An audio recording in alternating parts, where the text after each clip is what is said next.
T'es pas content? Triplé. Les gars, bienvenue dans ce nouveau débrief pour le match entre Kairat et le Real Madrid en Ligue des Champions. Et les gars, bah, victoire logique du Real, hein, 5-0. Voilà, bah, il se rassure. Ouais, il se rassure finalement. C'est ce qu'il fallait au Real Madrid.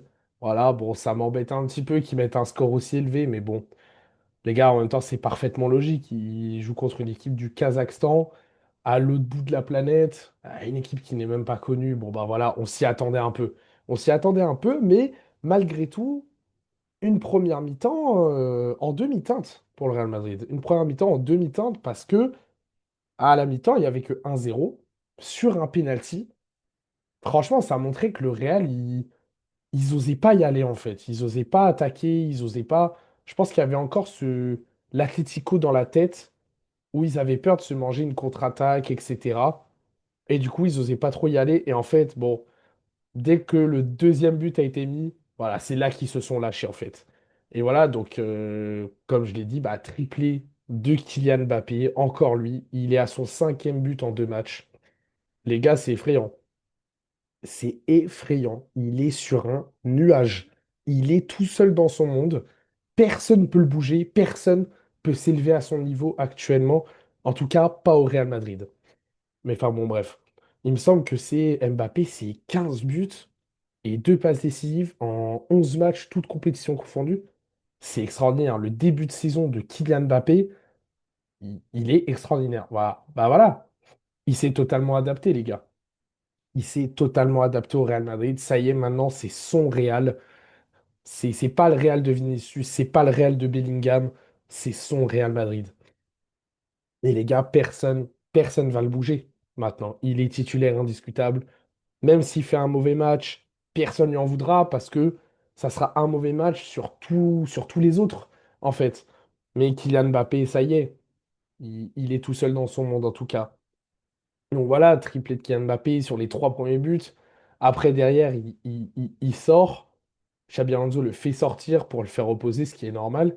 Et il a les acclamations de presque tout le public. Il me semble que j'ai entendu deux, trois sifflets par-ci par-là, mais globalement, tout le public l'a applaudi parce qu'en fait, tu es obligé d'applaudir une performance pareille, même si c'est contre une équipe, euh, je vais pas dire médiocre, attention, je vais rester quand même poli et respectueux, mais une équipe beaucoup moins forte que le Real Madrid. En tout cas, voilà, chapeau à Kylian Mbappé. On est obligé de l'applaudir. Mais Kylian, faut que tu te calmes là. Faut vraiment que tu te calmes parce qu'il commence à devenir effrayant. Et sa connexion avec Arda Güler, elle est effrayante aussi. Voilà, parce que Arda Güler, je le dis, malgré tous les buts de Kylian Mbappé, pour moi, le joueur qui m'impressionne le plus au Real Madrid en ce début de saison, c'est Arda, les gars. Et encore une fois, Arda qui nous sort une top performance, excusez-moi, voilà, encore une fois, Arda, qui en plus ressort avec une passe décisive sur Kylian Mbappé, même si c'est un tout petit décalage, la passe D, elle compte quand même pour Arda Güler. Mais voilà, Arda, les gars, c'est un joueur exceptionnel. Vraiment, ça y est, je pense qu'on peut commencer à le dire. On peut commencer à vraiment le confirmer, Arda Güler est un immense joueur. Ça se voit en fait dans son talent, ça se voit qu'il sait jouer au football et s'imposer comme ça au Real Madrid, sachant qu'il a comme concurrent direct Jude Bellingham. Alors oui, Jude Bellingham revient de blessure, certes, mais Arda, il a pris cette opportunité. Voilà, pas comme certains joueurs dans d'autres clubs, dans d'autres voilà, où des fois ils ont une opportunité. Voilà, moi je vais comparer Arda Güler à Dani Olmo par exemple. Dani Olmo, qui par exemple, Firmine en ce moment il est blessé, je trouve que Dani Olmo ne prend pas cette opportunité au Barça. Arda Güler, Bellingham, il s'est blessé, il a fait son opération, il a pris cette opportunité. Et aujourd'hui, c'est compliqué de remplacer Arda Güler. Parce qu'Arda Güler, non seulement il est trop fort, voilà, c'est le meilleur joueur du Real en ce moment, mais en plus, sa connexion avec Kylian Mbappé, elle marche du feu de Dieu, les gars.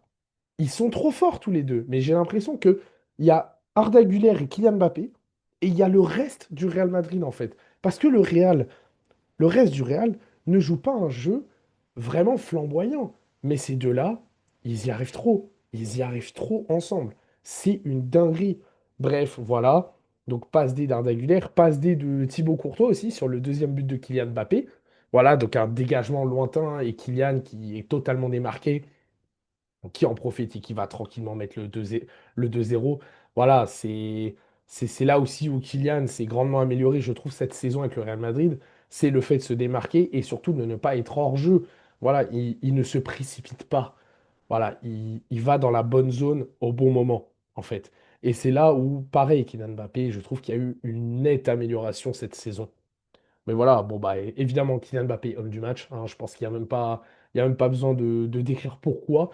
Voilà, maintenant, on va parler des entrants. J'ai beaucoup apprécié les entrées. Camavinga, j'ai beaucoup apprécié, qui marque d'ailleurs le quatrième but du Real Madrid.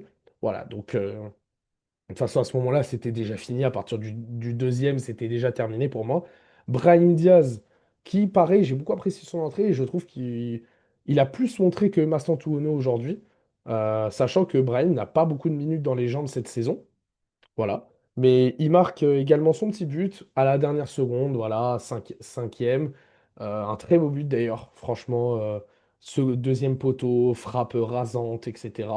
Très beau but de Brahim Diaz.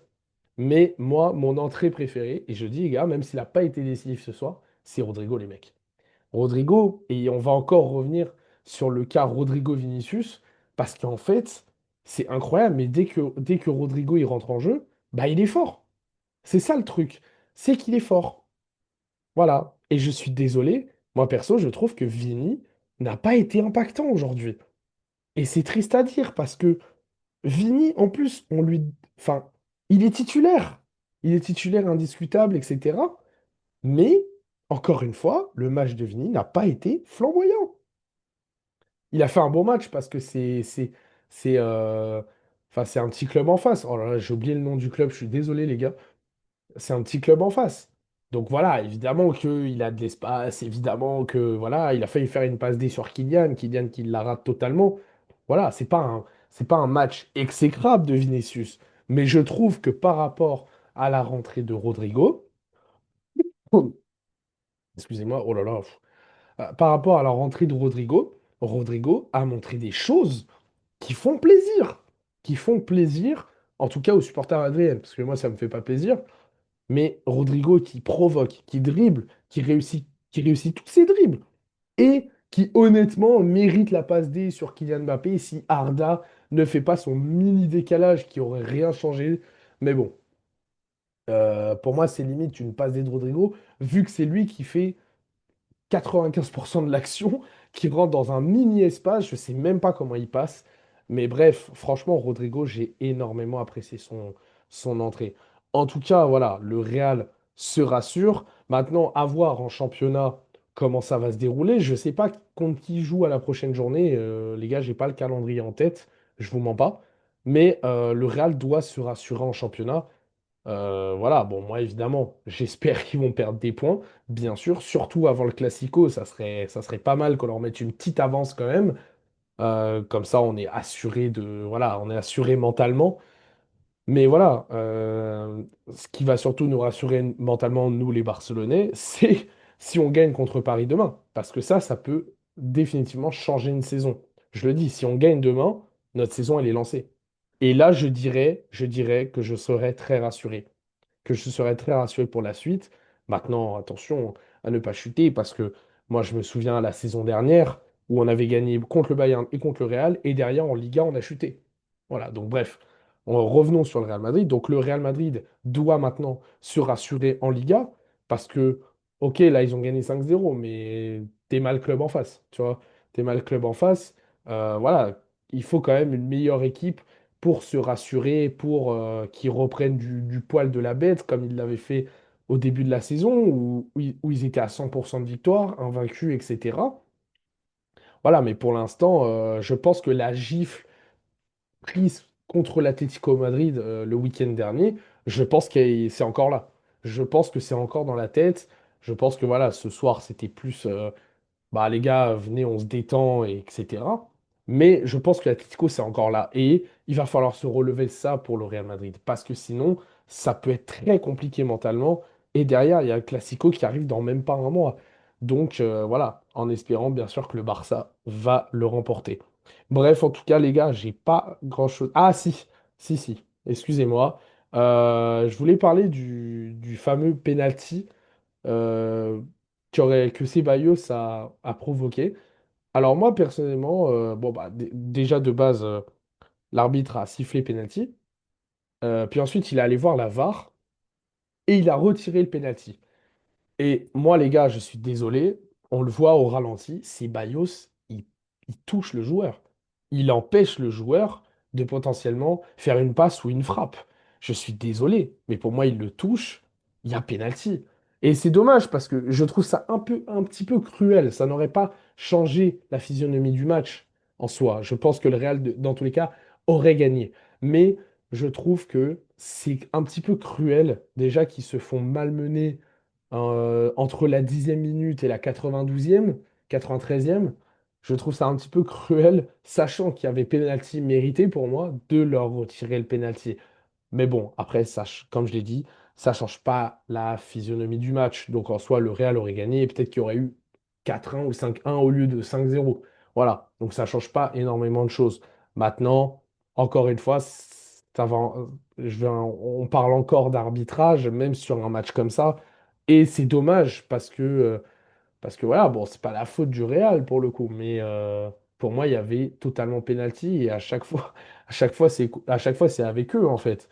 C'est incroyable. Déjà, Marseille, pour moi, c'était un scandale total. Et là, encore une fois, il y a un penalty non sifflé en faveur du Real Madrid. Donc c'est un petit peu dommage. Voilà, mais bon, c'est pas non plus un immense scandale. Je veux dire, la faute, elle n'est pas énorme, mais pour moi, il y avait quand même faute. Voilà, il y avait quand même penalty qui provoqué par Ceballos, excusez-moi. Donc le penalty aurait dû être sifflé. Mais bon, après, c'est l'arbitre qui prend la décision. Il est allé regarder la VAR. Voilà, on peut pas lui en vouloir, les gars. On peut pas lui en vouloir pour le coup. Mais pour moi, c'est un petit peu une erreur. En tout cas, les gars, j'ai pas grand-chose à rajouter. Peut-être l'entrée de Bellingham que j'ai pas forcément apprécié. J'ai pas trouvé. Voilà, après, il a joué très peu de temps, c'est difficile de juger. Il revient encore de blessure, il n'est pas encore à 100%. Voilà. Asensio, on sent que c'est pas un latéral droit, les gars. Voilà, je ne vais même pas le critiquer parce que c'est pas du tout son poste, mais on le sent. Des fois, il se retrouvait dans l'axe alors que enfin, il devait jouer à droite. Enfin, on sent que naturellement, il revient dans l'axe et c'est totalement normal. Voilà. Je trouve que Ceballos n'a pas été très impactant.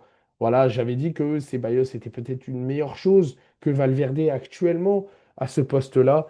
Mais je trouve que Ceballos, en plus, il aurait pu provoquer un penalty. Bon, finalement, il a été annulé. Donc voilà, pas un super match de Ceballos. Par contre, j'ai beaucoup apprécié le match de Tchouaméni, voilà, qui, contre l'Atlético Madrid, avait été catastrophique. Je trouve que ce soir, il se rassure un petit peu, surtout défensivement. Je l'ai trouvé très bon dans les passes, j'ai trouvé très bon, etc. Voilà, j'ai pas grand-chose de plus à dire. Voilà, ouais, oui, j'ai parlé d'Arda Güler, donc c'est bon. Donc voilà, bah, en tout cas, les gars, le Real se rassure, 5-0. Maintenant, à voir ce qu'ils vont faire en Liga. Et ensuite, après la trêve, où il y aura le Classico, où là, bah, ça déterminera la saison du Barça, du Real notamment. Et voilà, mais en tout cas, les gars, je vous laisse là-dessus. Bonne soirée à vous et bonne Ligue des Champions si vous regardez la suite.